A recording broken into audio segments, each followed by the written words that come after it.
Bueno, les damos una muy cordial, cálida y afectuosa bienvenida desde Claxo, del Consejo Latinoamericano de Ciencias Sociales, a todos y todas, por supuesto, a las y los coordinadores, los grupos cuyos boletines hoy estamos presentando, a las y los comentaristas, que son la mayoría son los comentaristas que han aceptado justamente participar de esta presentación y, por supuesto, a las personas que nos están escuchando, sobre todo ahora por la plataforma Zoom y luego por las redes sociales, por YouTube, por Facebook y por las diferentes redes sociales. Estamos aquí presentando boletines de 4 grupos de trabajo, que yo creo que es importante, bueno, en realidad no lo creo yo, sino que desde Claxo, junto con el equipo Claxo, creemos que es muy importante visibilizar este tipo de producciones y este formato de las producciones de los grupos de trabajo. Porque, digamos, los grupos, por supuesto, que producen investigaciones, producen conocimiento. De hecho,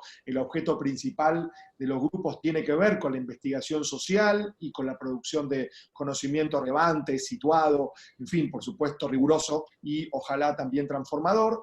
Pero también creemos que es muy importante poder comunicar las producciones de los grupos en diversos formatos que permitan ampliar los públicos a los cuales llegamos. Por lo tanto, seguimos defendiendo, por supuesto, publicaciones académicas vinculadas con libros, vinculadas con otros formatos como dossier en revistas, artículos, papers, pero creemos también que es muy importante explorar otros formatos de comunicación, audiovisuales, en redes sociales, podcasts y otras producciones que muchos de los grupos que están aquí presentes ya han realizado, y dentro de esa amplitud o de la ampliación de las producciones de los grupos, creemos que los boletines son muy importantes y están jugando un rol, digamos, un papel muy importante en los últimos meses, también con la virtualización, con la virtualidad, que sé que recién comentaban junto con Manuel y con otros, de las transformaciones y del trastocamiento de la vida cotidiana que implica esta virtualización de la vida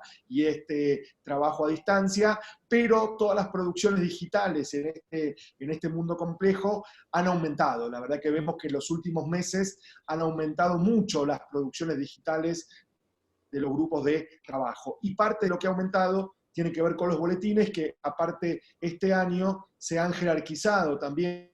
Seguramente muchos y muchas ya lo estarán viendo. Son boletines que tienen un nuevo diseño, un nuevo formato, más visibilidad tanto en la web de Claxo como en las redes sociales, y cuentan ahora con ICBN, es decir, cuentan con un registro ICBN, con lo cual en nuestros ridículum académicos, como digo yo un poco a veces en broma, eso sirve también para poder acreditar lo publicado en los boletines como publicaciones académicas y como acreditación en las carreras científicas. Por supuesto que los boletines también dialogan con movimientos sociales, con activistas, con políticas públicas y con otros espacios o dimensiones que no son propiamente dichos, digamos, de la academia o las universidades en América Latina y en el Caribe.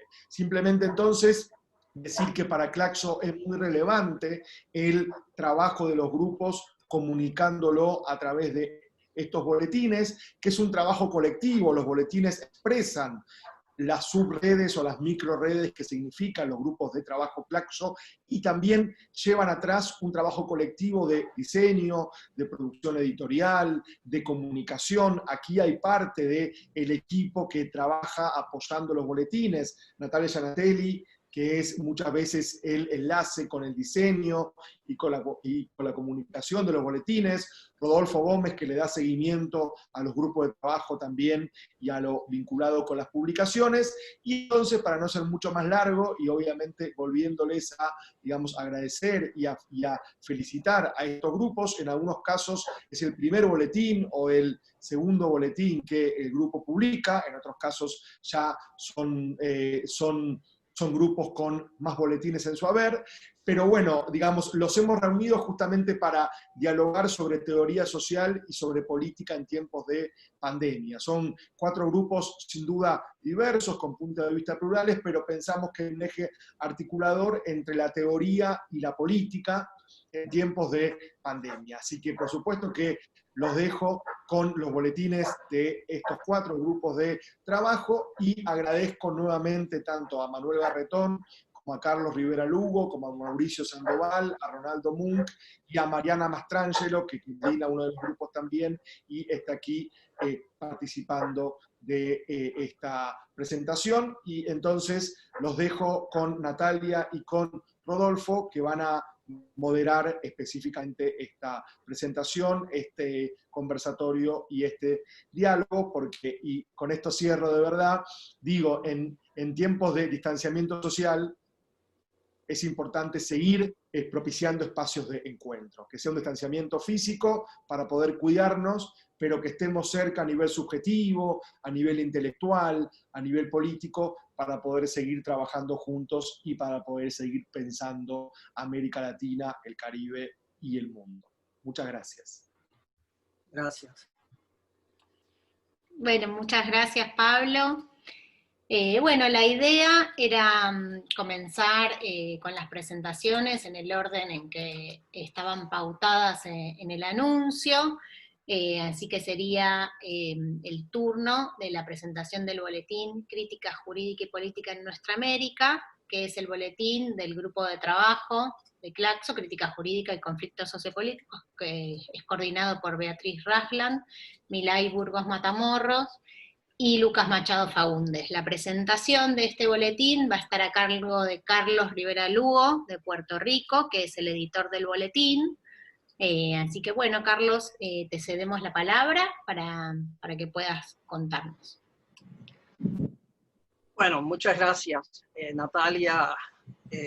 Muchas gracias, Pablo, Rodolfo, Manuel, Mariana, los demás compañeros y compañeras que están con nosotros compartiendo esta mesa virtual, ¿verdad? Que ha organizado Claxo en torno a los boletines nuestros. El boletín nuestro efectivamente es un boletín nuevo. Si bien es cierto, ya ha publicado 3 números desde el pasado mes de junio. El primer número que salió en junio del 2020, pues se tituló Pandemia, Crisis y Derecho, y básicamente fue un desarrollo a partir de un encuentro virtual que tuvo el grupo de trabajo con el compañero Alison Leandro Mascaro de la Facultad de Derecho de la Universidad de Sao Paulo, donde Alison pues compartió con nosotros una presentación de su libro recién publicado, Crisis e Pandemia. Y de ahí, de esa discusión que hubo en grupo, pues poco a poco fuimos montando entonces ese primer número. Yo creo que es importante advertir, antes de seguir, ¿verdad? Que uno de los propósitos de nuestro grupo es superar los entendidos tradicionales de lo que es lo jurídico. El grupo de trabajo nuestro es un grupo bastante pluralista en sus perspectivas, bastante crítico, no solamente desde el mismo derecho, sino también más allá del derecho. Es decir, somos un grupo que se ha planteado también una crítica de las formas de lo jurídico como también de lo político, y que hemos identificado como nueva área de interés, ¿verdad? Para la investigación, toda una serie de nuevos impulsos de producción normativa que se han estado dando más allá del Estado en nuestras respectivas sociedades. Y donde pues entonces ya no tiene mucho sentido concentrarnos estrictamente en el Estado como productor de normas jurídicas, sino que más allá. Vemos en las comunidades, en los movimientos sociales, en toda una serie de sectores, ¿verdad?, de la sociedad contemporánea, estamos viendo cómo se van activando, ¿verdad?, procesos autonormados, ¿verdad?, procesos de autogobernanza que van planteando la necesidad entonces de poner nuestra mirada no en lo que exclusivamente produce el Estado, sino que en las normas que se están produciendo a través de toda la sociedad en nuestra América Latina en estos momentos. Porque entendemos que por ahí es que podemos advertir precisamente cuáles son las nuevas posibilidades tanto de la regulación social como de la gobernanza en nuestra región. Luego de ese primer número que fue dedicado al tema de la pandemia, crisis de derecho, hemos sacado unos segundos que está dedicado a Oscar Correas y la crítica jurídica en nuestra América. Oscar Correas, un prominente jurista y estudioso argentino-mexicano que recién falleció en abril pasado y que ha sido una figura central de lo que se conoce como la crítica jurídica latinoamericana. Y por lo tanto, pues nos pareció que era fundamental que pudiéramos dedicarle ese segundo número entonces a lo que representó ese pensamiento de Oscar Correas, sobre todo porque desde la UNAM, donde mayormente él trabajó y enseñó, fue un elemento clave para reinsertar el marxismo, por ejemplo, la perspectiva marxista, dentro de todas las discusiones que se estaban dando en torno a la crisis del Estado y del derecho en nuestra América. Vamos, que en ese sentido es una figura clave y que estamos seguros su legado teórico es algo sobre lo cual se va a seguir construyendo. Y finalmente está el tercero y el más reciente de los boletines que salió en el mes de agosto pasado y que llevaba por título La contradicción entre soberanías sobre el golpe boliviano.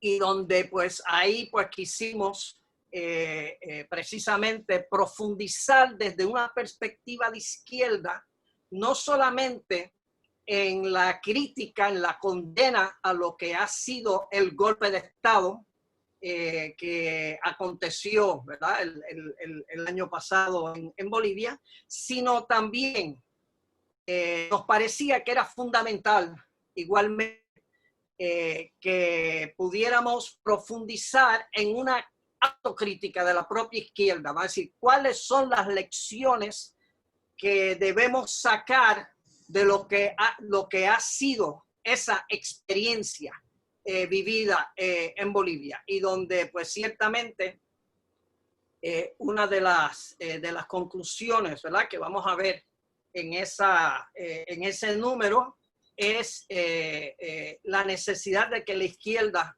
pues se replantee lo que ha sido hasta ahora cierta fetichización de las formas liberales de la democracia y de las formas liberales tanto del Estado como de la política en general y del derecho.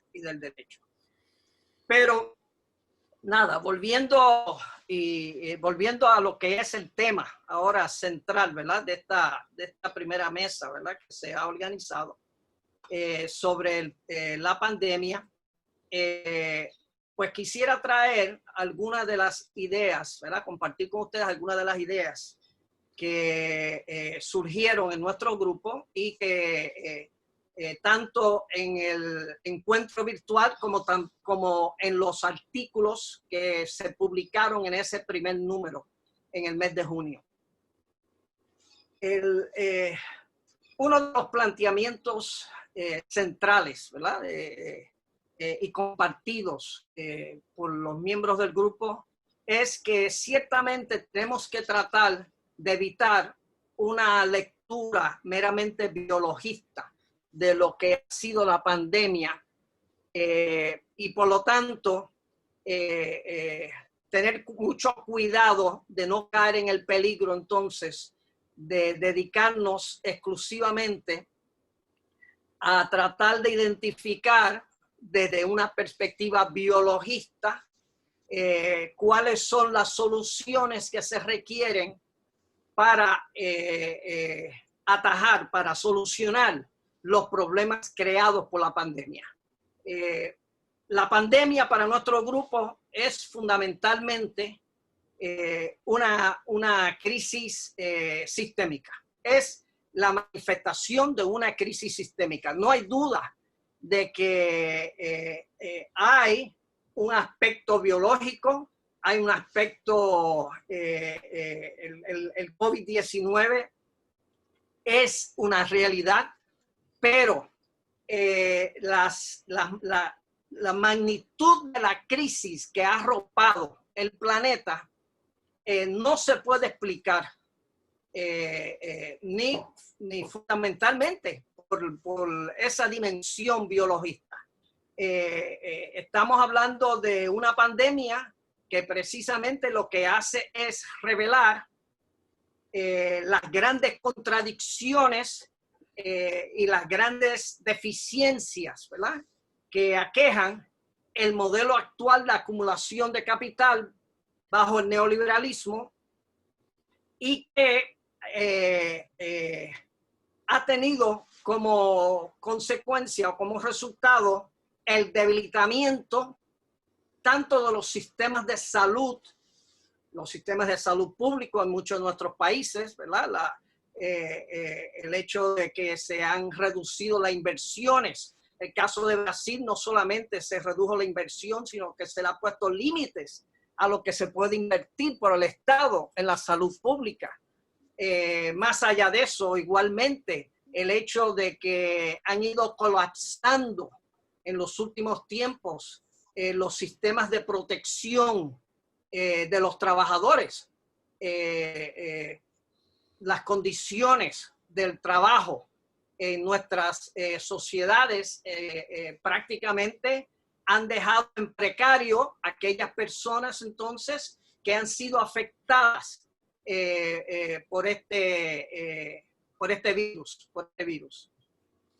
Y nos parece que en ese sentido la pandemia en gran medida lo que ha hecho es acelerar una serie de contradicciones, hacerlas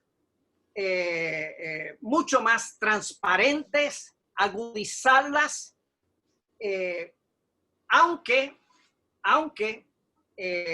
igualmente habrá que admitir que la izquierda en esta coyuntura también ha sido en gran medida o se encuentra en gran medida en esta coyuntura en un momento de cierta debilidad para proponer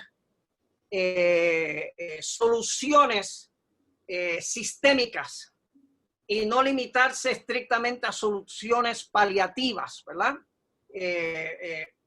Nos parece que uno de los grandes problemas que hay en estos momentos es que la pandemia está siendo aprovechada mucho más por los sectores que lo que quieren es seguir profundizando el actual modelo de acumulación, razón por la cual, pues en el caso de Estados Unidos, por ejemplo, los billonarios son los grandes ganadores. El capital financiero ha sido uno de los grandes ganadores en medio de la pandemia. Mientras la clase trabajadora, la clase obrera en general, los marginados han sido los grandes afectados que han visto debilitado más aún su posición dentro de la sociedad.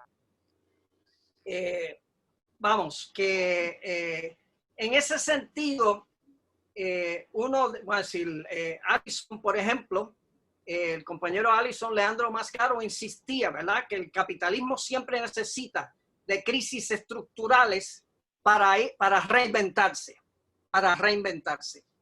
Y no hay duda que si bien es cierto que el capital, no podemos olvidar que constituye una relación social, no es una realidad homogénea, unidimensional, es decir, es una relación social, pero no hay duda que en esa relación social el capitalista hasta el momento está saliendo mucho más fortalecido, por lo menos aquellos sectores, ¿verdad?, del gran capital, ¿verdad?, que están aprovechando ahora para avanzar en toda una serie de procesos de monopolización de unos sectores que están buscando la manera de cómo monopolizar incluso sobre las vacunas, por ejemplo, el caso de las vacunas, el caso de los tratamientos, ver de qué manera evitan que tanto el tema de la vacunación como el tema de los tratamientos se defina como un bien público que debe estar accesible a todo el mundo independientemente de su capacidad para pagar o no. Yo creo que eso es una de las grandes batallas. Y el gran problema, ciertamente, es que en nuestras sociedades, al haberse retirado, ¿verdad?, parte de todas esas protecciones políticas y jurídicas a los sectores más necesitados, y al encontrarse en una situación de cada vez mayor precariedad, pues el capital se ha estado aprovechando. Y yo creo que la pandemia, el hecho de la cuarentena, ha contribuido porque hasta cierto punto le ha permitido entonces al sistema mantener a las personas lo más posible fuera de las calles, fuera de las movilizaciones. Por ejemplo, en el caso de Puerto Rico, que el verano pasado vivió algunas de las más grandes movilizaciones que han habido en toda su historia, que llevaron a la renuncia del gobernador colonial,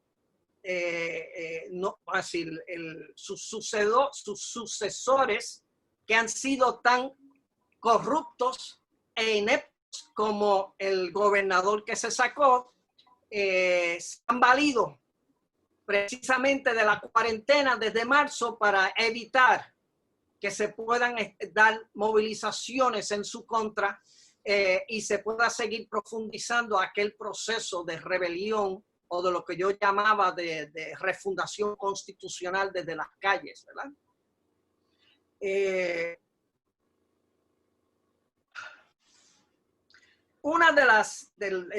Por lo tanto, va a decir, Allison, por ejemplo, Allison Leandro Mascaro, en su presentación a nosotros y en su artículo, en el primer número, me avisan cuánto tiempo tengo. ¿Ya me pasé o me queda algo? Natalia. No, estás bien, Carlos, más o menos 5 minutos más. Ok. Una de las cosas que ciertamente llamó la atención es la advertencia de que las crisis como las padecidas bajo el viejo liberalismo a principios del siglo XX, nunca fueron transformadas desde el capitalismo mismo. Siempre han sido solucionadas desde procesos de conflicto, de confrontación o procesos revolucionarios. Y uno de los grandes problemas que encontramos, ¿verdad?, como grupo es precisamente la ausencia de una propuesta revolucionaria en la actual coyuntura, de una propuesta antisistémica. La izquierda todavía sigue moviéndose al interior, ¿verdad?, de las formas políticas, jurídicas y económicas prevalecientes. Y en ese sentido, la duda que se tiene es hasta dónde eso puede contribuir realmente a ir a la raíz de lo que son todas las contradicciones que han aflorado en la actual coyuntura a partir de esta pandemia, ¿verdad? Vamos, que uno de los grandes retos que tiene precisamente la izquierda es de qué manera se puede reinventar para realmente representar algo más allá de lo que existe actualmente. Ahora, voy a finalizar básicamente con también uno de los temas que se ha tocado, es el tema del Estado. Es decir, hasta dónde, y esto ha sido algo que se ha estado debatiendo, hasta dónde la crisis actual lo que nos está planteando es una necesidad urgente del Estado como una solución. Es decir, hasta dónde la crisis actual no es otra cosa más que la ausencia de Estado y que por lo tanto lo que hay que ver es cómo fortalecemos, cómo volvemos al viejo Estado social o de bienestar social o del Estado benefactor. Y a nosotros nos parece que es esa posibilidad del retorno a lo que el Estado fue en el pasado nos parece más una gran ilusión, ¿verdad? Que debemos de dejar a un lado lo más pronto posible y darnos cuenta de los retos que los últimos tiempos nos han estado presentando en la medida en que precisamente el Estado se ha ido incapacitando para darle solución a los problemas concretos de nuestra sociedad y no creo que sea estrictamente porque sean partidos de derecha o de izquierda, básicamente han tenido unos programas bastante similares, ¿verdad? De ver cómo hacían que ese Estado y esa sociedad capitalista incluso pudiese operar de una manera más eficiente, tal vez repartiendo, distribuyendo en algo, ¿verdad? El producto interno o la riqueza creada, como fue el caso de Brasil. Pero nos damos cuenta que, sin embargo, si hay algo que nos enseña en casos como el de Brasil, es que no hay manera de transformar una sociedad desde exclusivamente el Estado. Si no existen movilizaciones, si no existe una sociedad movilizada en las calles, organizada a todos los niveles de la sociedad, precisamente proponiendo nuevos modos de regulación, nuevos modos de gobernanza, buscando a ver cómo amplían la democracia para que sea verdaderamente, de hecho, algo participativo, pues yo creo que estamos perdiendo de perspectiva lo que son las nuevas posibilidades. Yo creo que ante la crisis de la esfera de lo privado y de la esfera de lo público que vemos en la presente crisis de la pandemia, ha ido asomándose una nueva esfera, que es la esfera de lo común, la esfera que parte de lo que es la forma comunidad, algo que en los últimos tiempos se ha estado explorando mucho como nuevas posibilidades de construcción, ¿verdad? Tanto social, económica y política en nuestra América. Así que, y nos parece que por ahí, pues entonces, tenemos que continuar profundizando en nuestras investigaciones y ver de qué manera nuestras investigaciones pueden terminar apoyando precisamente esas luchas que se están dando a todos estos niveles, que es realmente lo que puede transformar sistémicamente, ¿verdad?, esta crisis en otra cosa. Gracias. Muchas gracias, Carlos, por tu presentación. Bueno, les comento, aprovecho para comentar que estamos colocando en el chat los enlaces para que puedan acceder directamente a los boletines. Así que los que tengan interés en leer el material que está publicado, vamos a ir compartiendo los enlaces a medida que vayan realizándose las presentaciones, y también les comentamos que si tienen ganas de hacer llegar algún comentario o alguna pregunta, les sugerimos que lo hagan a través del botón de preguntas y respuestas que se encuentra en la barra inferior de la pantalla de Zoom. De ese modo las preguntas llegan más ordenadas para que podamos compartirlas con los panelistas y la panelista.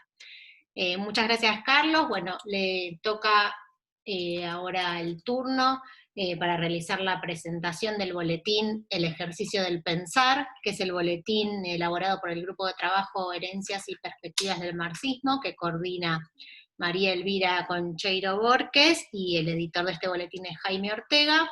La presentación está a cargo de Mauricio Sandoval Cordero, que es de Costa Rica. Mauricio, te damos la palabra. Muchas gracias. Muchas gracias. Es un gusto estar aquí con todos y todas ustedes. A comenzar agradeciéndole especialmente a Natalia y a Rodolfo por el espléndido trabajo de coordinación que han realizado junto al GT.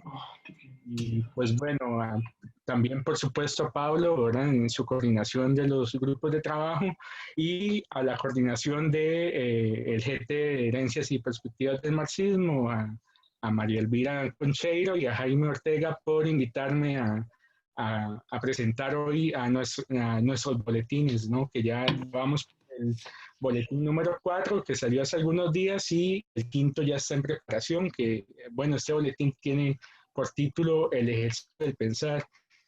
Estos primeros boletines que sacó el grupo de trabajo corresponden a la presentación de los temas que trabajamos en el grupo. Entonces, me gustaría, digamos, antes de entrar como en el detalle de los temas que hemos trabajado, comentar más en términos generales cuál es el trabajo que ha hecho el grupo y en qué consiste, ¿verdad? Este grupo se ha articulado como un espacio plural de discusión, de difusión, de investigación de los marxismos en América Latina, desde América Latina, y es un espacio que articula a diversos investigadores e investigadores de toda la región, de Argentina, México, Chile, El Salvador, Costa Rica, Brasil, etc. Entonces, en ese sentido, el boletín, los primeros números, número 1, 2 y 3, compilan los temas de investigación que hemos trabajado desde, con una perspectiva muy amplia y plural. Entonces, me gustaría, digamos, presentar los temas de los boletines a través de un texto que le da nombre al boletín, que es el libro El ejercicio del pensar de Fernando Martínez Heredia, y especialmente al artículo El ejercicio del pensar, que es el último artículo del libro, que Fernando Martínez Heredia escribe en 1966, ¿verdad?, al calor de la primera década de la revolución. Entonces, en ese sentido, Fernando Martínez Heredia lo que nos dice es que se trata, digamos, el ejercicio de pensar desde América Latina se trata de pensar con cabeza propia a los retos políticos actuales que enfrentamos en nuestra región. ¿Y cuáles son esos retos políticos? Comenzando desde un tema global, de una perspectiva global, de crisis económica, de crisis climática. También en un sentido regional, ¿verdad? Ahora estamos enfrentando a crisis migratorias, a una disputa política muy abierta, digamos, en toda la región, con una avanzada de los sectores conservadores y digamos, neofascistas en la región, y también, por supuesto, en una dimensión nacional donde las formaciones sociales de cada país se enfrentan a disputas políticas muy intensas dentro de sus marcos nacionales, ¿verdad? Y cómo las fuerzas populares se enfrentan a veces a gobiernos que pueden serles o no favorables para sus objetivos políticos. Entonces, en ese sentido, frente a estos retos, lo que nos dice Fernando Martínez Heredia es que tenemos la imperiosa necesidad de pensar las relaciones entre la producción teórica y la política revolucionaria o la política de transformación. Y eso que implica que esas relaciones tienen que tener una actitud práctica, es decir, que tiene que estar anclada en los intereses de clase de las fuerzas populares, de los movimientos sociales de trabajadores, de los movimientos feministas, de los movimientos de los pueblos indígenas y afrocaribeños, ¿verdad? De la pluralidad de los sectores y fuerzas populares de nuestra región. Y esa actitud práctica debe ir acompañada de una actitud creativa en la producción teórica. Es decir, en ese sentido, a lo que nos invita a Fernando Martínez en este texto y que lo hemos ido aplicando en el trabajo de nuestro grupo, es una actitud creativa del marxismo ¿verdad? Que no implique una colonización en términos de producción teórica, sino más bien que ese marxismo sea traducido a la acumulación teórica y a las perspectivas de nuestra región, digamos, a nuestro contexto. Entonces, esta actitud creativa también implica pensar a los marxismos como espacios de producción y práctica teórica, ¿no? Como una herramienta de disputa política que implica pensar a temas ligados, digamos, a la pluralidad de fenómenos sociales que enfrenta la región, y también a las prácticas políticas, como mencionaba hace un instante, a los sectores populares de las fuerzas de izquierdas en América Latina. En ese sentido, yo creo que el grupo de trabajo da cuentas de justamente cómo está viviéndose la política en nuestra región, porque creo que no es casual de que la mayoría, digamos, de integrantes del grupo digamos, y la producción más de avanzada, digamos, en el sentido político, se encuentra en ese sentido en México y en Argentina, que son en este momento dos de los procesos políticos que han oxigenado, digamos, el campo de las fuerzas de izquierdas y del campo, digamos, nacional popular en nuestra región.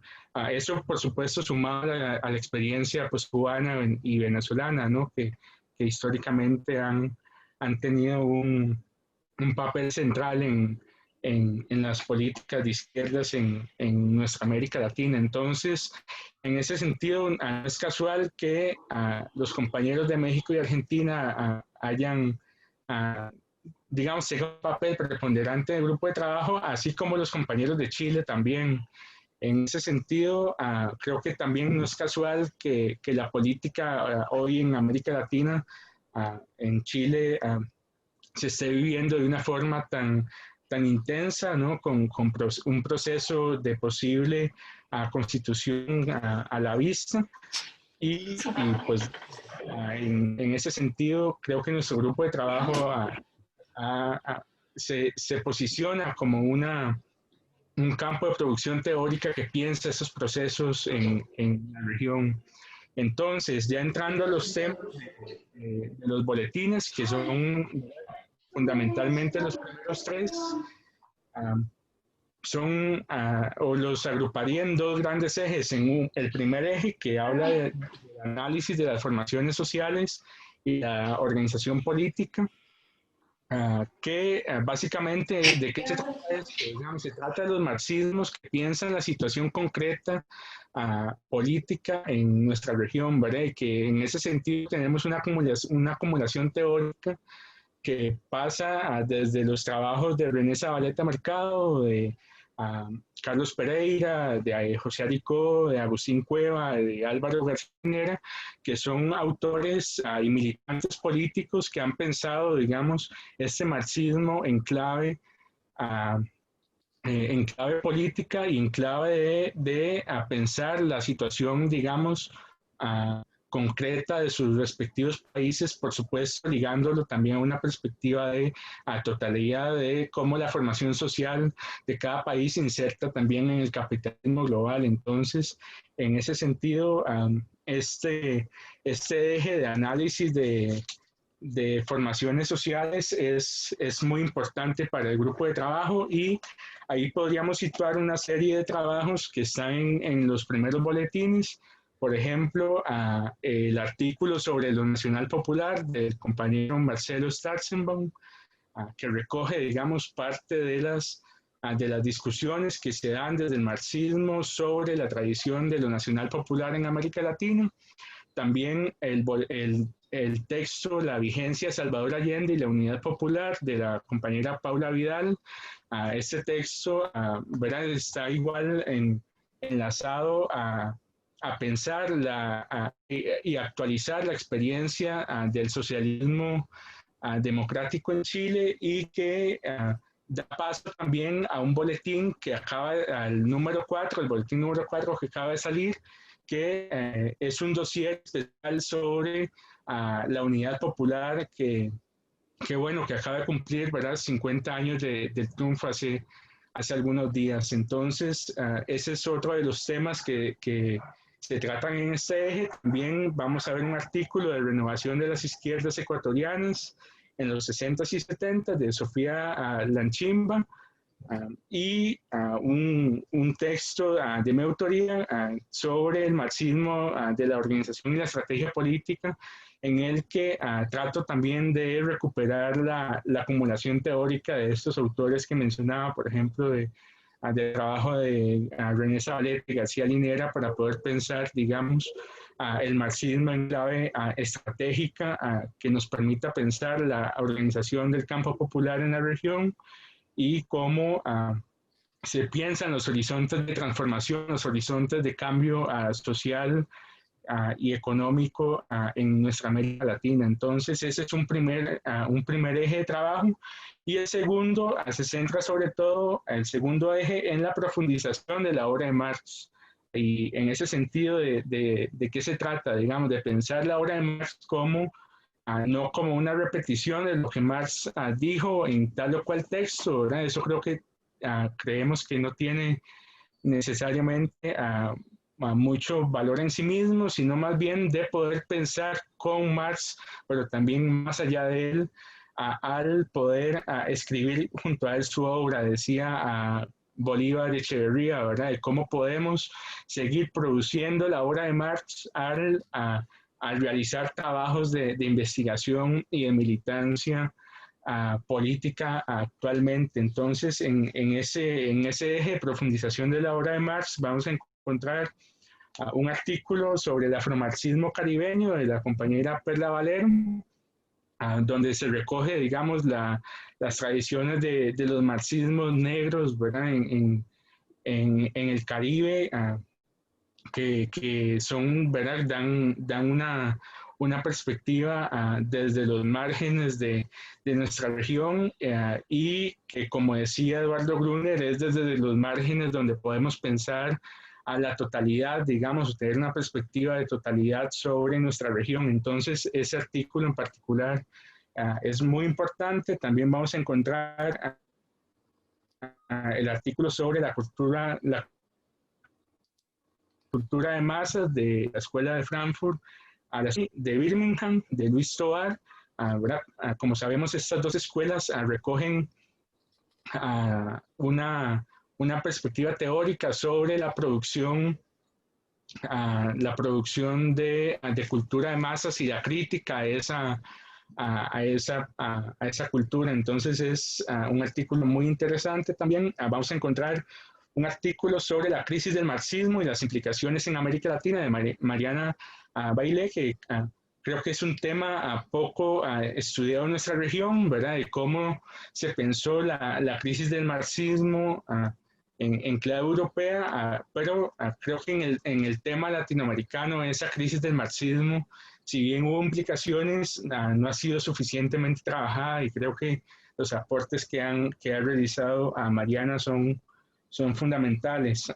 Otro de los temas que vamos a encontrar en nuestro boletín es el de los marxismos jurídicos en América Latina, que bueno, creo que ahora Carlos Rivera habló bastante sobre este tema, pero en el caso de nuestro grupo de trabajo está la compañera Milay Burgos, que escribió un texto sobre los marxismos jurídicos, que bueno, tengo entendido que ella también es parte del grupo de trabajo que presentó anteriormente, y que bueno, que es un tema, ¿verdad?, que nos presenta los retos que mencionó a Carlos hace algunos minutos. También vamos a encontrar dos artículos muy importantes, porque son de figuras que no suelen mencionarse usualmente dentro de la cultura, digamos, de izquierdas y el marxismo, que es Miguelina Costa y Oscar Correas. El artículo sobre Miguelina Costa, bueno, ella es una sindicalista, militante, digamos, de izquierdas del Perú, que intercambiaba, digamos, y producía también junto a José Carlos Mariátegui, ¿verdad?, que es una figura central dentro del marxismo latinoamericano, y el artículo sobre Miguelina lo escribe el compañero Joel Rojas, y es ¿verdad?, por esta particularidad que les menciono, es un artículo realmente importante porque recupera una figura que creo que es poco conocida en el resto de la región. Y el artículo de Oscar Correas, que creo que también ahora fue mencionado por Carlos Rivera, es un artículo que escribió Eduardo Rojas sobre los aportes de este marxismo jurídico, que critica, digamos, las formas del derecho y del Estado en América Latina. Y por último, dentro de este segundo eje tenemos la obra, el texto de Yuri Gómez sobre la obra de Mariátegui, que da paso a un dossier especial que tendremos en el próximo número del boletín, dedicado a esta figura digamos, pionera del marxismo desde América Latina, que es el peruano José Carlos Mariátegui. Entonces, con esta constelación, ¿verdad?, amplia que les he relatado en estos minutos, creo que nos quedamos con una perspectiva bastante amplia de lo que ha realizado el grupo de trabajo, y que nos invita a pensar esa agudización de la crisis que enfrenta nuestra región, ¿verdad?, de cómo la pandemia ha agudizado la crisis en sus distintas dimensiones, y cómo tenemos la necesidad de producir, digamos, teoría que nos permita comprender y intervenir políticamente, digamos, en ese escenario tan convulso que enfrentamos en América Latina. Entonces, con esto pues cierro y agradezco el espacio, y pues bueno, quedo atento a que podamos compartir y debatir sobre los temas que hemos conversado. Muchas gracias, Mauricio. Le vamos a pasar la palabra a Jaime Ortega, que es el editor del boletín, para que también pueda hacer algunos comentarios. Muchas gracias, Natalia. Muchas gracias a todas las compañeras y los compañeros. Estamos muy contentos, tenemos 4 números, y aprovecho brevemente solamente porque Mauricio ha sido muy claro, ha sido muy contundente, además de ser un entusiasta participante de nuestro grupo de trabajo, además es un colega, un camarada con el que trabajamos y discutimos y dialogamos mucho. Lo primero es agradecer el gran trabajo de grupos de trabajo, no lo digo en verdad como ritual, en verdad que ha sido muy sana y muy productiva la relación con Natalia, con Rodolfo, con Pablo. Se los agradecemos profundamente, incluida la flexibilidad cuando uno comete errores, que a veces se da, muy seguido, pero bueno. El segundo, anunciar, ya Mauricio lo adelantó, estamos trabajando números monográficos, viene uno sobre los 90 años de la partida de Mariátegui, viene uno más que va a coordinar Elvira Concheiro y María Aide García sobre feminismos y teorías de la reproducción, que va a ser, espero, un documento importante, significativo por la originalidad de los planteamientos. Y bueno, el próximo año hay un par de temáticas, entre ellas pues, Gramsci, que también estamos ante un aniversario de la partida del nacimiento de Gramsci. Y bueno, insistir en que el boletín asumió el nombre del ejercicio del pensar en homenaje a ese gran personaje tan querido, tan respetado, tan admirado, que nosotros no nos cansaremos y no dejaremos de insistir en la necesidad de su lectura. Fernando Martínez Heredia es una pieza clave en la construcción de un marxismo para nuestra América, un marxismo amplio, abierto, que dialoga con otras corrientes y que está comprometido. Fernando es sin duda el horizonte, o fue el horizonte de muchas de las ideas que articularon el grupo de trabajo. Bueno, pues con eso, Natalia, te agradezco mucho y les agradezco mucho al equipo en general el trabajo que hacen. Muchísimas gracias, Jaime. Bueno, nosotros les agradecemos a ustedes por el compromiso, por la productividad y por el trabajo que hacen, y realmente es un placer para nosotros poder colaborar con los grupos de trabajo para ayudarlos a difundir sus producciones y sus reflexiones, y nos parece que el formato del boletín está bueno para eso, porque es como más dinámico que una publicación tradicional de un libro, así que bueno, muchas felicitaciones. Bueno, le vamos ahora a pasar la palabra al grupo de trabajo Izquierdas, Praxis y Transformación Social. Este grupo de trabajo es coordinado por Viviana Bravo Vargas y Mariana Mastrangelo. Mariana nos está acompañando también junto a Ronald Mook, y van a hacer la presentación del boletín. El título del boletín es Izquierdas, Teoría y Praxis, y ellos tienen un primer número que ahora lo vamos a compartir en el chat.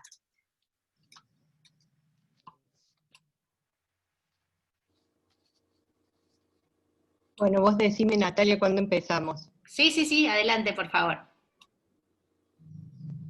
Bueno, me sumo también a los agradecimientos de los colegas hacia ustedes, a vos, Natalia, a Rodolfo, a Pablo, que la verdad que no solo siempre están para dar una mano, sino también para facilitar esta oportunidad, ¿no?, de encontrarnos en esta situación tan complicada que nos toca vivir, y bueno, y fomentar el intercambio y la reflexión a través de estos formatos que ayudan, ¿no?, a conectarnos y a estar cerca.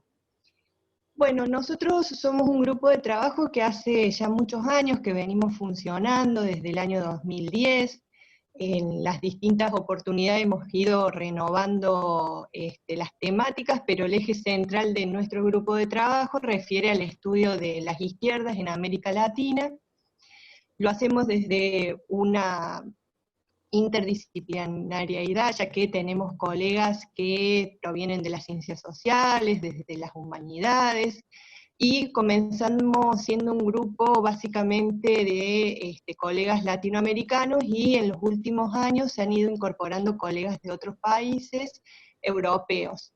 Por ello es que hoy se suma a nuestro grupo de trabajo Ronaldo Munk, y bueno, y este primer boletín fue una nueva experiencia, una nueva reinvención para un grupo que estaba acostumbrado a funcionar de otra manera, ¿no?, de encuentros reales y de producciones básicamente bibliográficas. Hemos hecho 3 libros con la publicación de Claxo, en coedición con otras instituciones, universidades, por ejemplo como la UBA o la Universidad Católica de Chile. Y bueno, y en esta oportunidad nos toca trabajar con estos boletines, que es este nuevo forma, bueno, de encuentro, ¿no? Y nuestro primer boletín se llama La pandemia, la izquierda y la transformación social, y en realidad nos tomó tiempo realizarlo porque elegimos una dinámica de trabajo que tendió a la discusión y al debate. Entonces realizamos distintos encuentros virtuales en donde cada integrante propuso hacer un resumen de lo que estaba pasando en cada país, con respecto a distintas temáticas que definimos en función de una encuesta, disculpen, que realizó, bueno, Ronaldo Munk y otra colega que se llama Kayla Sankey, y que luego Ronaldo les va a comentar bien cómo la realizaron, en donde plantearon algunos ejes para discutir, entre ellos, bueno, políticas públicas, económicas, sociales, sanitarias y educativas, el rol de la izquierda frente a la pandemia, los movimientos sociales, si hubo algunos elementos de resistencia, y las consecuencias sociales de este proceso en el cual estamos viviendo. Sobre esos ejes fuimos discutiendo y presentando, cada colega en cada 15 días nos fuimos reuniendo, y luego reunimos todo ello en un boletín, en donde, bueno, hicimos la conclusión que ahora Ronaldo les va a presentar. Con respecto al cómo continuamos trabajando, bueno, tenemos 2 boletines más en funcionamiento, un boletín que está por salir ahora pronto, que refiere a los 50 años de la Unidad Popular y su impacto en Chile y Latinoamérica, y un tercer boletín que trabaja sobre la izquierda y reflexiones sobre su identidad. Bien, creo que le voy a dar el espacio a Ronaldo para que él pueda presentar el boletín y el contenido que estuvimos trabajando durante, bueno, varios meses, y que el producto es este primer boletín que presentamos hoy. Gracias, Natalia. Gracias, Mariana. Gracias, Mariana. Te escuchamos, Ronaldo. Comienza, Natalia, gracias. No necesito agradecer a todos y todas, ya que Mariana ya lo hizo, ¿no? Pero quisiera agradecer a Mariana y Ana por la coordinación del grupo de trabajo. Yo me sumé al grupo y conocía a alguno de las personas, pero era muy fácil trabajar con ellos y ellas. La cuestión de la encuesta que menciona Mariana era realmente una forma de juntar datos, pero más entender lo que era el COVID, el coronavirus en América Latina. Empezamos temprano y estemos claros, ningunos éramos especialistas en esto, pero pensábamos que en términos políticos, sociales, culturales, el capitalismo, el socialismo, esto era una cuestión sobredeterminante para usar ese término. Y nos metemos en eso. Yo no voy a hacer una presentación capítulo por capítulo, voy a mencionar algunos, pero ustedes tienen acceso al PDF y realmente la producción de Claxo es fantástico, es algo que uno puede mandar a todo el mundo, es una presentación excelente, muy profesional.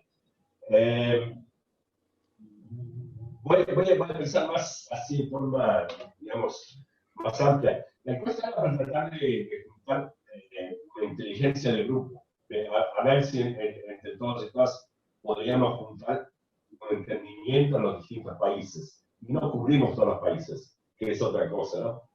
Pero ¿qué es lo que sabemos hoy día de la pandemia?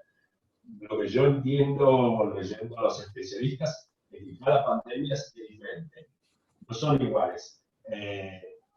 Y las soluciones tampoco son iguales, ¿no? La otra cosa, se habla de la crisis, Pero la crisis en términos médicos es un punto de inflexión en que el paciente o se muere o se recupera. Así que yo no soy de la gente así optimista que dice, bueno, hay que poner propuestas sistémicas, etcétera, etcétera. No, la cosa es mucho más seria que eso. Y hay una cuestión así de vida a muerte, obvio, acá, que hay que pensarlo con mucho cuidado y ningún dogmatismo, creo yo, ¿no? Yo me metí nuevamente en la idea de lo normal y lo patológico, y cambié ahí en los años 70. Y es interesante qué es normal y qué es patológico. Claro, podemos decir que el capitalismo es patológico. Esa idea que tiene la gente a nivel del pueblo, a nivel también intelectual, que podemos volver a lo normal, volver a lo que era antes. Es difícil, es muy difícil ver que eso pueda ser posible, ¿no? Lo que vemos en los distintos países es que la sociedad civil juega papeles muy diferentes, pero tampoco podemos decir que la sociedad civil sea algo siempre progresista, ¿no? Porque vemos los trabajadores y trabajadoras de la salud que se han manifestado en distintas situaciones en distintos países, pero también hemos visto a nivel de pueblo que la gente que vuelve de los hospitales los atacan en sus apartamentos o los atacan en sus villas porque hay ese temor del virus. Así que para la izquierda es un periodo muy difícil y yo no creo que es uno para fórmulas simplistas, digamos, ¿no? El primer artículo nuestro es de Rocío Otero y Marcelo Landieri, que justamente habla eso de la crisis del capitalismo o el coronavirus como síntoma. Como dijo Carlos Rivera antes, la idea que sí, el virus trae para afuera, trae al exterior lo que son las contradicciones del capitalismo. Otro artículo sumamente interesante es el que cubre la situación en Chile. Tenemos Viviana Bravo, José Ponce y Claudio Pérez. La situación en Chile. A mí me interesó mucho ese artículo. Hablan de que en el 2019, que en Chile se hablaba de que aquí nació y aquí murió el neoliberalismo. Pero bueno, el neoliberalismo no ha muerto, y solo cuando el retorno nos hablará de eso. Así que las visiones optimistas creo que son problemáticas. Sobre la Argentina tenemos Pablo Pozzi, y una frase que usa él es que una cuarentena no es una solución. Es una medida medio brutal, digamos, primitiva, digamos, ¿no? A la situación que vivíamos, pero no es una solución.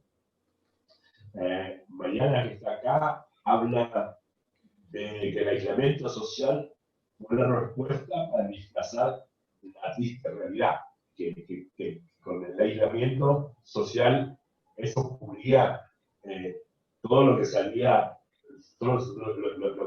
al descubierto de lo que era un sistema que realmente no funcionaba bien. Obvio, el sistema de la salud pública.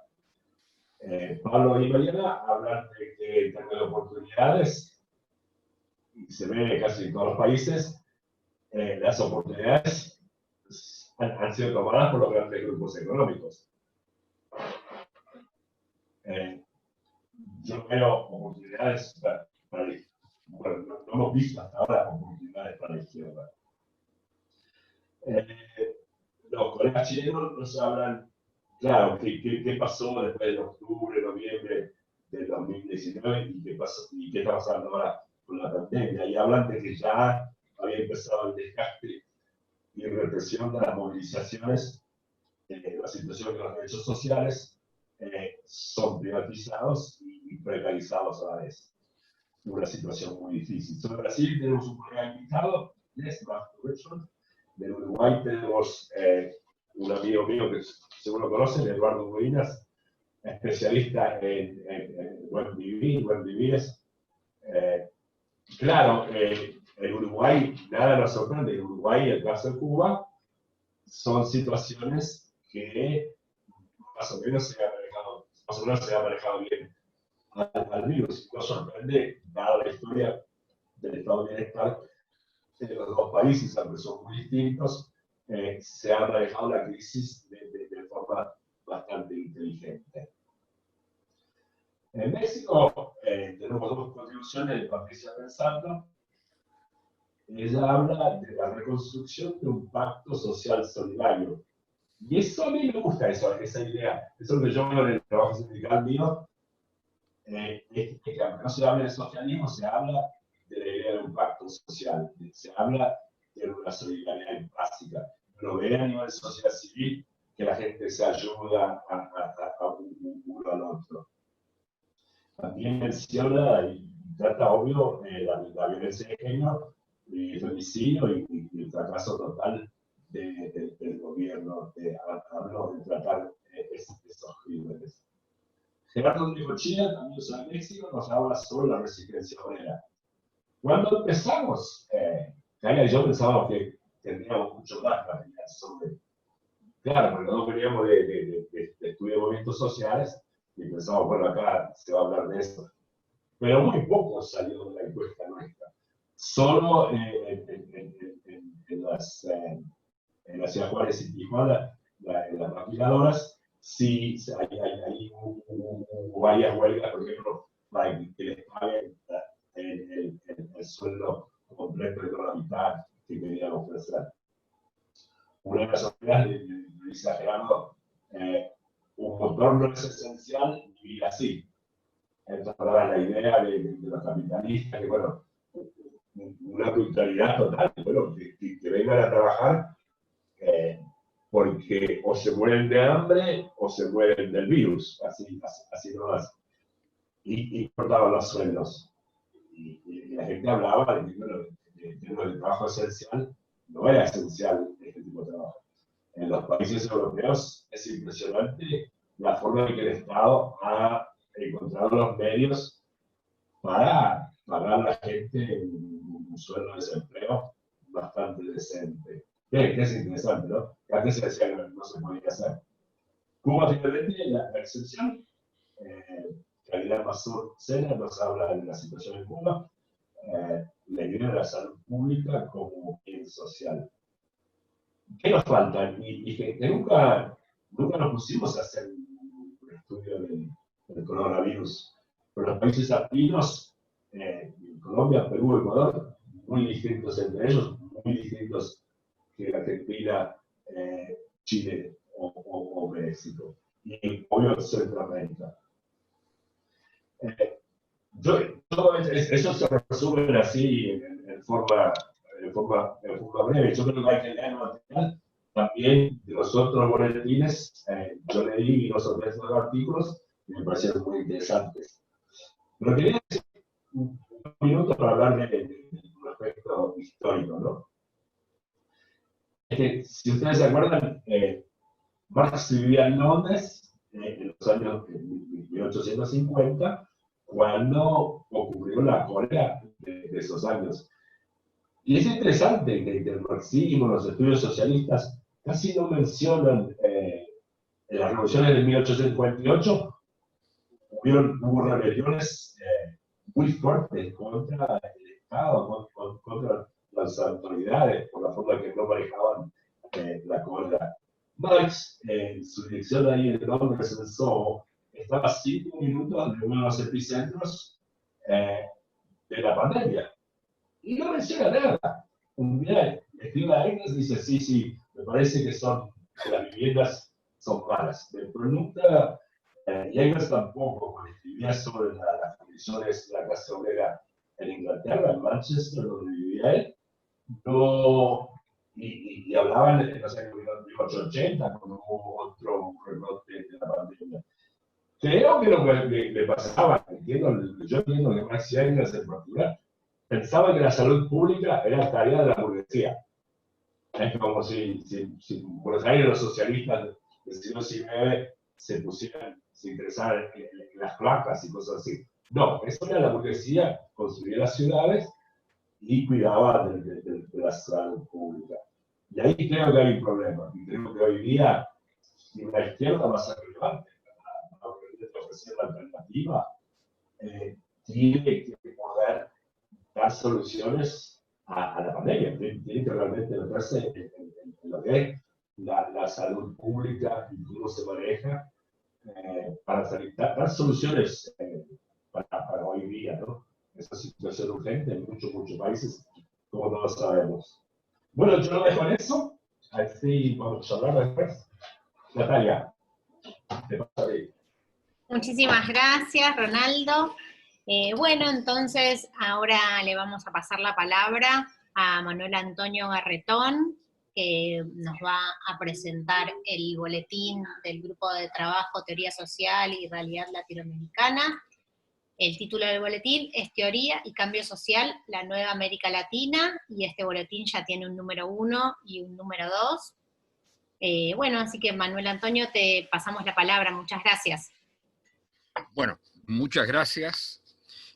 Muchas gracias a toda la organización de Claxo respecto de este encuentro que me parece de suma importancia. Ahora debo decir con toda franqueza que no soy la persona más adecuada para haber venido a representar al grupo. Los dos coordinadores no pudieron venir. Está coordinado por Mauricio Domínguez y Esteban Torres, Mauricio Domínguez de Brasil, Esteban Torres argentino de Córdoba.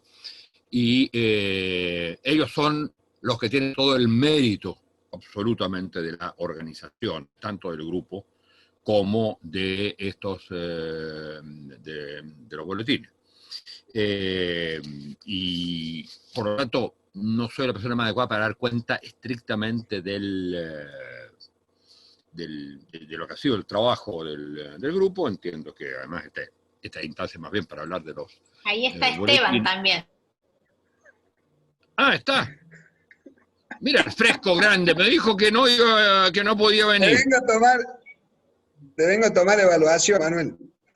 Sí, pero... Hola Esteban, buenas tardes, qué bueno que nos puedas acompañar. Hola, ¿cómo les va? Entonces le voy a ceder la palabra a Esteban. No, para nada. Te vengo a escuchar a vos, maestro.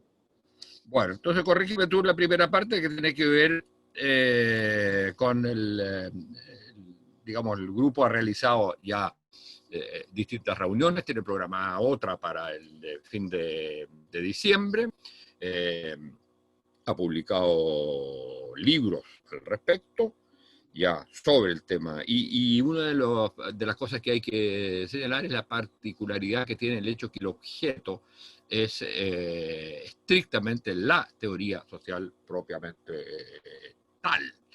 Ahora, la teoría social no podría decir que no existe sino hay teoría de esto, de este otro. Bueno, pero es el objeto de la teoría social en América Latina, más que la teoría de tal o sobre tal o cual aspecto.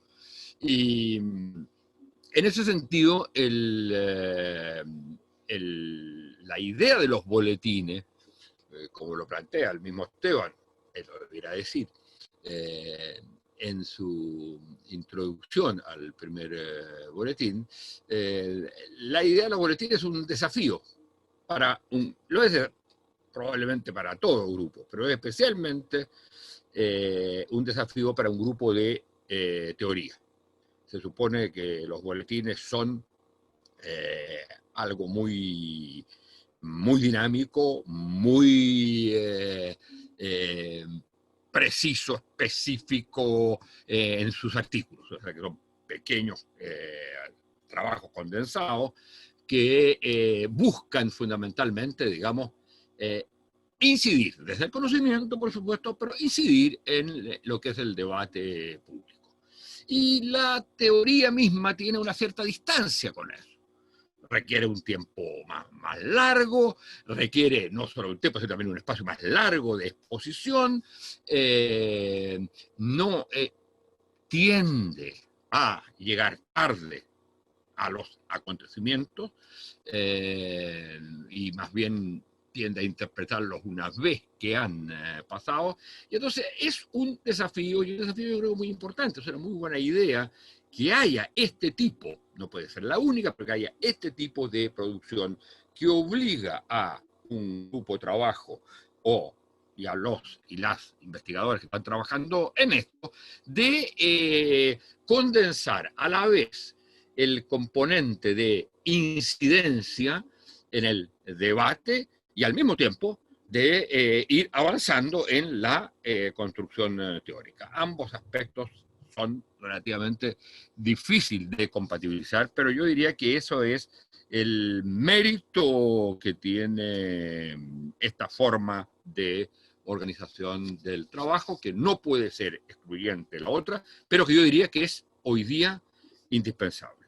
Bueno, y eso se hace especialmente claro cuando se toca el tema de los dos primeros boletines.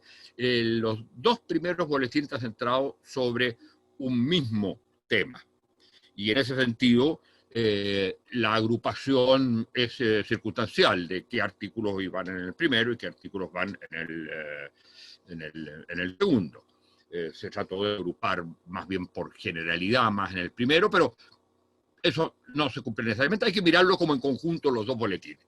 O sea, la tarea es no leer uno solamente, sino leerse los dos como si fueran un libro dividido en dos tomos. Y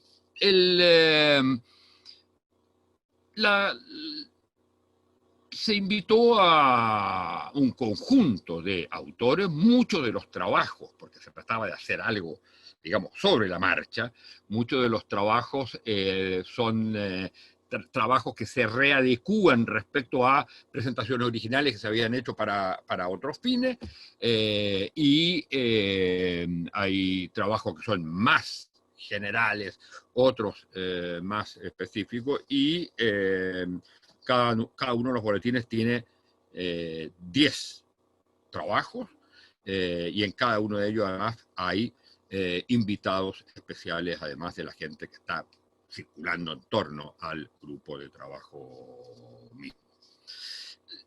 Yo no voy a hacer un resumen de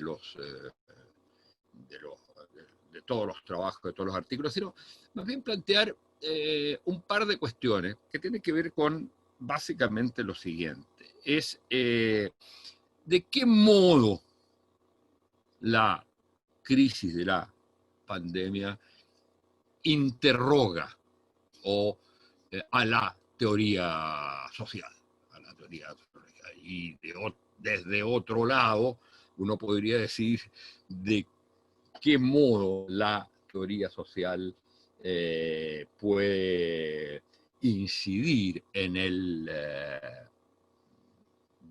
la salida de la crisis de pandemia. Y yo diría que hay tres campos en los cuales la crisis de pandemia interroga a la teoría, desde mi perspectiva. En primer lugar, hay una serie de ámbitos específicos.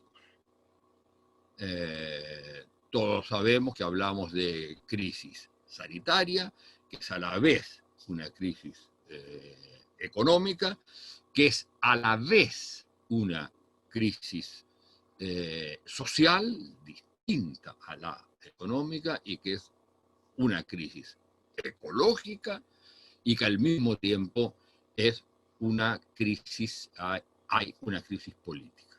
Entonces, en todos estos campos, y los distintos artículos los tocan diferencialmente estos campos, en todos estos campos hay un desafío a la teoría sociológica y la posibilidad de esta, o la teoría social, la posibilidad de esta de hacer una contribución a la reflexión y al debate.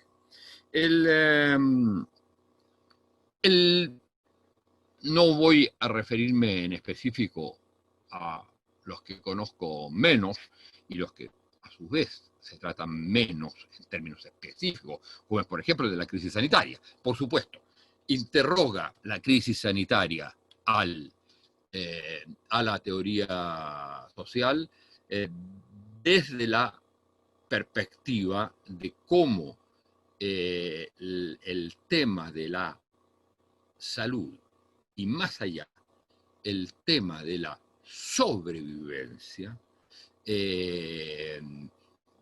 obliga a redefinir las políticas públicas y redefine las relaciones sociales. Uno de los ejemplos más claros, y que está muy tocado en los artículos, es el tema que la manera de resolver, o de no resolver, pero de paliar un poco la crisis de la pandemia, es el confinamiento. Y el confinamiento, en términos estrictos, es el rechazo de lo social. Con la particularidad dialéctica, digamos, que es el rechazo de lo social para preservar lo social. Es decir, me aíslo para salvar al otro.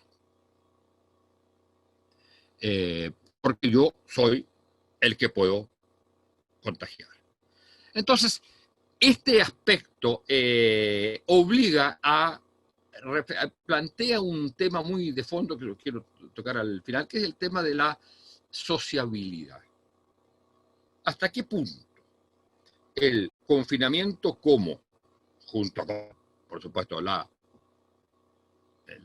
vacuna, pero mientras no llegue la vacuna, el confinamiento, el aislamiento, o sea, el no contagio, el no tocarse ni verse, es la solución al problema. Entonces, así que cuando alguien se contagia, la única manera de resolver que esto no se esparza es lo que se llama la trazabilidad. Es decir, ver dónde están los culpables o a quienes se puede afectar. Y por lo tanto, yo creo que hay aquí un tema que es muy importante, porque la sociabilidad y el cambio en la sociabilidad, donde, por ejemplo, temas como la educación van a ser temas digamos, que hay que discutir, que van a tener una transformación, yo creo que muy sustancial. La sociabilidad, que era lo básico diríamos, de la especie humana, la sociabilidad reflexiva, entra de alguna manera en cuestión. Y eso, diría, es un primer aspecto. Si uno toma después la dimensión económica, lo que hay es al menos dos dimensiones. Una realidad. América Latina especialmente va a ser una sociedad más pobre, retrasada en lo que había sido su crecimiento en varios años, y con un impacto, yo diría, decisivo, muy importante, en la desigualdad. Y en esa desigualdad entra otro tema que es clave, que aquí hay, al menos fuera de la desigualdad clásica respecto al tema de la pobreza y los ingresos y de los recursos, está por un lado el tema de la brecha digital. La gente no está igualmente afectada por la crisis según cuál sea su acceso a las tecnologías. Y por otro lado está el tema que curiosamente se ha tocado poco, al menos en estas exposiciones. No será porque los 4 expositores somos hombres, el tema de la desigualdad de género. Y el tema de la desigualdad de género, no solo que las mujeres son más afectadas, y las mujeres pobres, por supuesto, más afectadas en esta crisis, a su vez plantea, dada la naturaleza de esta crisis, plantea una de las cuestiones centrales de las relaciones de género, que tiene que ver con el problema y a su vez con un tema económico, que no es solo el tema de la precariedad, de la salida del empleo por parte de las mujeres. No solo eso, sino plantea el tema fundamental del trabajo y del tema del cuidado. Entonces, ahí tenemos un componente, a mi juicio, fundamental que, junto con el tema ecológico, va a afectar, obliga a la reflexión, no solo sobre cómo se sale de la crisis económica, sino de cuál es el nuevo modelo de desarrollo que estas sociedades van a tener que encarar y encarar cada una de ellas, pero también en un clima y en un espacio de globalización cambiante, van a tener que plantearse como conjunto de regiones. Hay también el tema, dentro de los campos, el tema político propiamente tal. Por favor, ¿me dice cómo vamos en tiempo? Tenés 10 minutitos más. Bueno, aprovecho de decir que, desgraciadamente, por problemas de complicación de compromisos, después de mi intervención voy a tener que ir. Porque a las 7 tengo que estar en otra reunión absolutamente imprescindible. Bueno, digo, el otro campo es el campo de la política, lo político, ¿dónde está? Por un lado, cosa que ya se ha hecho bastante referencia, no me voy a volver a referir, el tema del Estado, donde por un lado hay el aspecto de expansión, presencia mayor del Estado, enfrentado a la incapacidad de los aparatos de Estado actuales para llegar a los distintos sectores sociales donde tiene que actuar. Y algo que releva muy bien, a mi juicio, el mismo Esteban, es esta doble naturaleza del Estado, que es a la vez el Estado protector y el Estado agresor. Y por lo tanto, la ambivalencia de la población respecto al Estado y respecto de la política y de las instituciones en general. Lo que en algunos países, como el mío, es especialmente grave, donde hay una crisis generalizada, yo no diría, como se tiende a decir en las encuestas hoy día, tanto desconfianza en las instituciones. Yo diría que la manera de plantear el tema de la relación de la gente con las instituciones es, a través de la desconfianza, es un error. Aquí lo que hay es deslegitimación de las instituciones.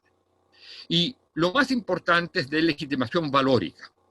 Se puede mantener, si uno quiere volver a ver, si uno quiere, o sea, podría haber legitimidad legal o instrumental, pero se pierde la legitimidad valórica en las instituciones. Y esto, a mi juicio, es un problema clave, porque el término de la legitimidad, la crisis de la legitimidad valórica de las instituciones, es crisis de la democracia y es crisis de la política. Y entonces, uno de los temas que es, a mi juicio, fundamental en lo que quiero señalar al final, es la crisis de legitimidad de las instituciones lleva a lo que uno podría señalar, que es y que la pandemia lo ha exacerbado, es la crisis, o más bien, la sensación de desamparo. No solo de miedo, las instituciones son siempre un elemento de protección, de las instituciones lo que hacen es, de alguna manera, disminuir la incertidumbre. La crisis de las instituciones significa, y la crisis de la política como posibilidad de respuesta a los problemas, y de los políticos como respuesta a los problemas, y también del Estado, lo que hace es aumentar la sensación de incertidumbre y la sensación de desamparo. Y entonces, en esta situación yo creo que además el problema de ya señalado, del confinamiento, de los cambios en la sociabilidad ha significado, y este rol necesario del Estado a la vez protector y agresor ha significado en términos de la democracia dos cosas: un debilitamiento de las libertades individuales, y eso es una cuestión que es, a mi juicio, muy importante desde el punto de vista de la democracia, y por otro lado ha significado la pérdida de espacios de la sociedad civil, incluso de las posibilidades de representación. La gente en sus casas y prohibida de salir, lo que no digo que no sea necesario, quizás sea la única medida, pero eso significa evidentemente que las posibilidades de expresión de la sociedad, lo que llamamos la voluntad popular, que es lo propio de la democracia, se disminuye enormemente. Entonces estamos en presencia. Si a eso, a lo cual hay que agregarle lo que ya venía arrastrándose, que es la crisis de la democracia representativa. Ese es un campo. Un segundo campo tiene que ver con el tema de las ciencias sociales mismas. Estoy hablando de los campos en los cuales la pandemia afecta o cuestiona o interroga a la teoría social. Y en ese sentido, es muy difícil entender lo que pasa en nuestras sociedades si la teoría social no se impregna de la teoría que vienen de las ciencias naturales. Y la teoría y las teorías de las ciencias naturales fracasan si es que no se impregnan de las ciencias sociales. Y entonces estamos en una coyuntura, creo yo, todas estas cosas enteramente discutibles, pero estamos en una coyuntura en que se va a tener que redefinir el campo y la composición interna de las ciencias sociales.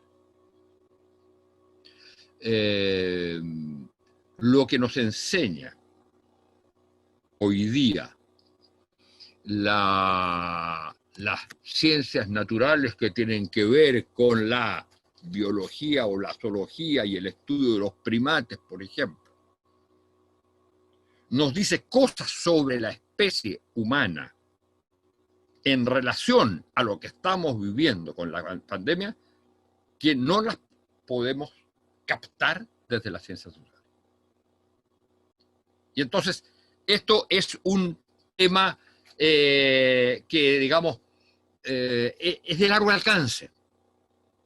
Quizás el próximo año sigamos haciendo los mismos cursos y enseñando las mismas cosas y los estudiantes aprendiendo las mismas cosas, con una cierta conciencia subterránea quizás, que puede no servirles para nada. Es decir, que no solo no van a necesitar quizás las clases, tenemos que plantearnos. Yo soy muy contrario a eso, creo que sí, la presencialidad va a ser importante, pero hay un problema muy de fondo, y es que el contenido de lo que enseñamos hoy día, para el tipo de problema que va a enfrentar los futuros profesionales del campo, está en cuestión. Entonces tenemos que replantearlo a partir de, por supuesto que ya la crisis medioambiental había puesto un tema, digamos, había puesto una especie de bombita en la reflexión de las ciencias sociales, que ya lo había señalado Wallerstein hace 20 años. Pero entonces, digo, ahí hay un problema, un segundo tema. ¿Cómo pensamos la ciencia social? Desde una perspectiva en que no se reduce a lo social como lo hemos concebido hasta ahora. Y el último campo, y lo señalo simplemente, lo menciono, tiene que ver con con la gran pregunta.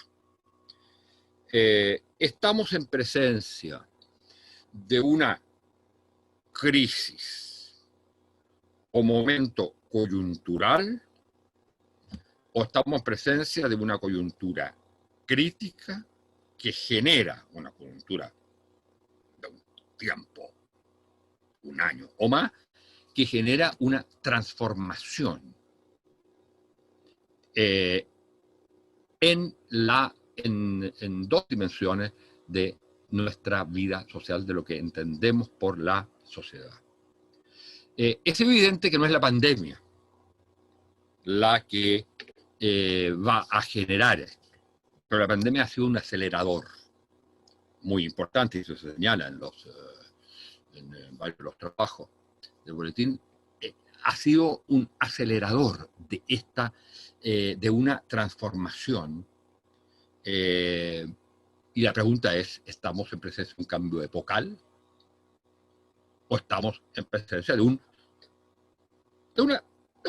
van a cambiar estos distintos campos, se va a ocurrir, que he señalado, van a ocurrir algunos cambios ahí, pero después, de alguna manera, se va a estar en las mismas dinámicas en que estábamos antes, con los problemas que esta pandemia genera. Y hay dos dimensiones de la posibilidad de un cambio epocal que uno lo plantea, que lo planteo simplemente más bien como interrogante, como pregunta. Una es lo que tiene que ver con el gran campo, la gran dimensión de las subjetividades. Si, aislando de otro fenómeno, tomamos el tema de la pandemia, lo que introduce la pandemia es básicamente, y en esto retomo algunos temas que han sido tocados en los dos boletines, es básicamente dos cosas: el tema de la muerte y el miedo. Y entonces la pregunta es, ¿el tema de la muerte y el miedo son circunstanciales o van a penetrar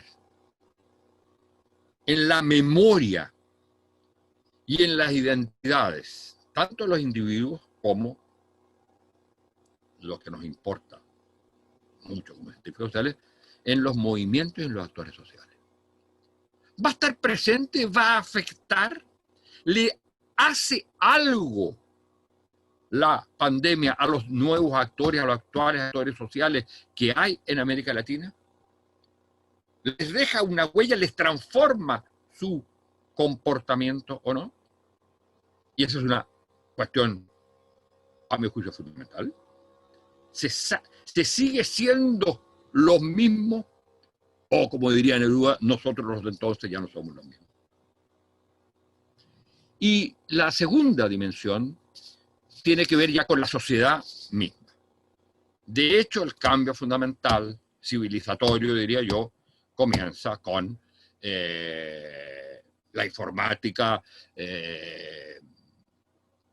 la sociedad de la información, la revolución digital, como se le quiera llamar. Y ahí el punto, y la pandemia acelera eso. Acelera la presencia de la sociedad digital por sobre la sociedad industrial de Estado Nacional.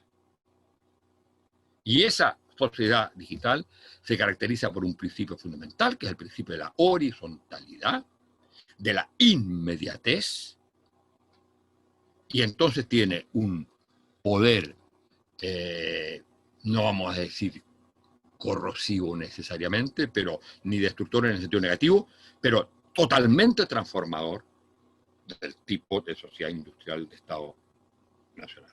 Y la pandemia lo que ha hecho es relevar sobre todo los aspectos fundamentales de la sociedad digital, preservando de la sociedad industrial nacional, de Estado nacional, solo los elementos, yo diría, estrictos de la ciencia natural, básicamente de la medicina. Pero todo el resto, la pandemia ha acelerado la transformación de la sociedad digital de Estado y de transformación de la sociedad industrial de Estado nacional. Y entonces estamos en otro tipo de sociedades. Y en para este otro tipo de sociedades no tenemos las instituciones que tuvo la sociedad industrial de Estado nacional. Bueno, dejo aquí para no alargarme más. No sé si me pasé demasiado en el tiempo y pido disculpas en este caso. Muchísimas gracias, Manuel Antonio, por tu intervención. Bueno, si necesitas salir antes de que finalice la reunión, no hay ningún problema. Te agradecemos mucho por haber participado. No sé si Esteban... Pido disculpas, por favor, pido disculpas, pero échenle la culpa a Esteban. Bueno, no hay problema. Esteban, no sé si vos querés hacer algún comentario. ¿Estás por ahí? ¡Micrófono! Ahí silenciado, Esteban. Ahí está. Ahí te escuchamos, Esteban. No, me autorreprimo en bien de la audiencia, digamos, de la microaudiencia, digamos. Hay que decir que hay mayoría cordobesa acá, ¿eh?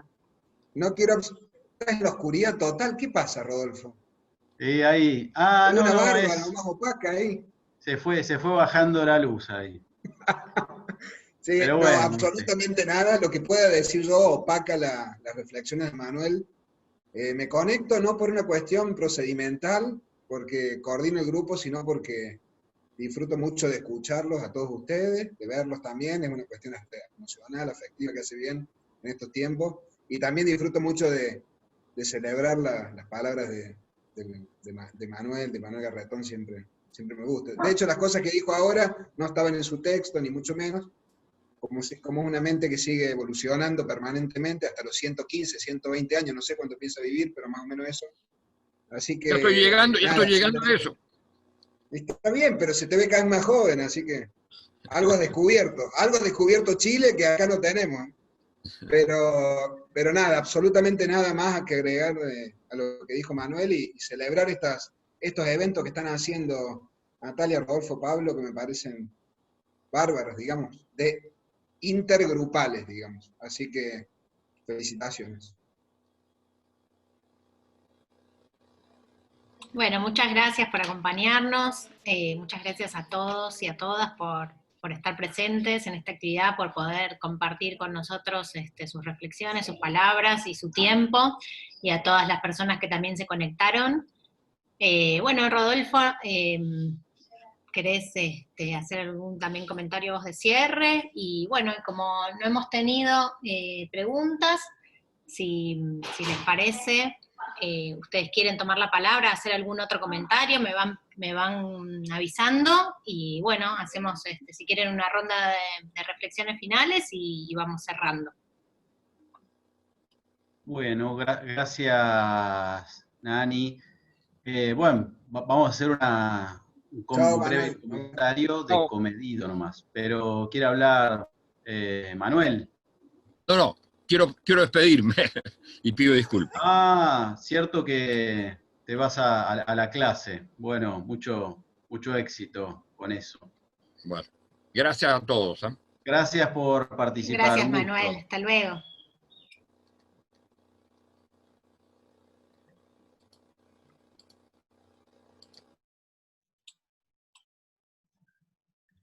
Bueno, breve comentario, en realidad el mío, diríamos, de comedido y ya que Esteban me hizo el comentario, casi desde la clandestinidad, desde la oscuridad. Bueno, la verdad es que fue un gusto y un honor presenciar esta presentación de boletines de los grupos de trabajo de Claxo. Las intervenciones han sido más que interesantes y creo que esto es una base, ¿no? Un punto de inicio de digamos, de estas actividades, ¿no? De estas publicaciones de los grupos de trabajo, ¿no? Los grupos de trabajo publican una enorme cantidad de textos, ¿no? De libros, pero, digamos, entre otros elementos, ¿no? Que sirven a la publicación o a la difusión, ¿no? De toda la tarea que realizan los grupos de trabajo de Claxo, están estos boletines.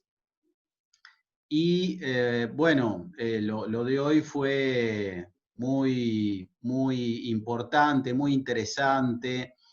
Realmente escuchar toda una serie de reflexiones, ¿no? Sobre autores, ¿no? Que forman parte del acervo de lo que sería la teoría social latinoamericana, ¿no? Se ha nombrado hoy a Aricó, se ha nombrado a Fernando Martínez Heredia, bueno, a Orlando Caputo, quisiera agregar aquí, ¿no? Digamos, autores que justamente han enriquecido, ¿no? Lo que sería el campo de la teoría social y política latinoamericana, de modo tal que no más que agradecerles por esta oportunidad y que ayuda en realidad a pensar en este momento tan extraño, ¿no? Que viven las sociedades latinoamericanas, ¿no? Y que vive el capitalismo latinoamericano, ¿no? Porque esto nos lleva a esto, digamos, la llegada de esta pandemia no solo ha trastocado las sociedades, ¿no? Las sociabilidades, ¿no? Está trastocando el modo de funcionamiento del capitalismo latinoamericano, ¿no? Y esto lleva, digamos, a activar las reflexiones respecto de cómo seguir, ¿no? en estas sociedades latinoamericanas, a reflexionar y ver en realidad cómo seguimos, ¿no? Así que bueno, no más que saludar por este intercambio, por esta participación de todas y todas, agradecer a Mariana, a Mauricio, a Carlos, bueno, a Manuel Garretón, que se tuvo que retirar, a Esteban por estar aquí y por esta participación. Así que bueno, a seguir pensando y a seguir analizando esta realidad latinoamericana tan compleja, pero tan rica.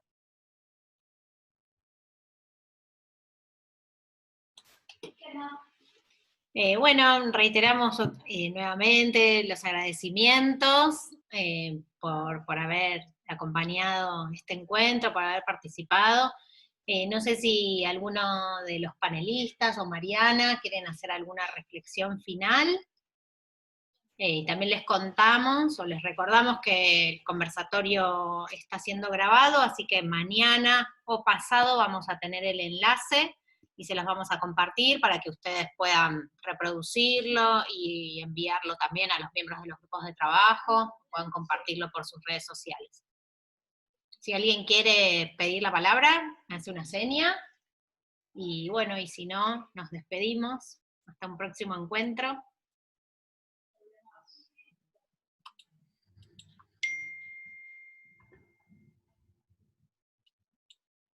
Son microondas ahí, ¿eh? Parece. Hay un té es mi celular que hizo ping ping. Son esos cambios bueno, horarios. Nada, gracias a ustedes. Gracias por la actividad, che, muchas gracias. Bueno, pongan las cámaras, así nos saludamos. y a todas. Sí. A ustedes, a Muchas ustedes. gracias, Carlos, chicas. Mauricio, Gracias por el trabajo. Esteban, Gracias a ustedes. Mariana. Un gusto compartir con ustedes. Hasta luego, buenas tardes. Los Que estén bien, invitamos a cuídense leer mucho. todos Gracias. los invitamos a leer los boletines, ¿no? Que están muy interesantes. Por supuesto. Suerte, Bueno, suerte. un gusto. Adiós. Bueno, abrazo. Chau, chau. Suerte, gracias. Chau, chau. Chao. Chao.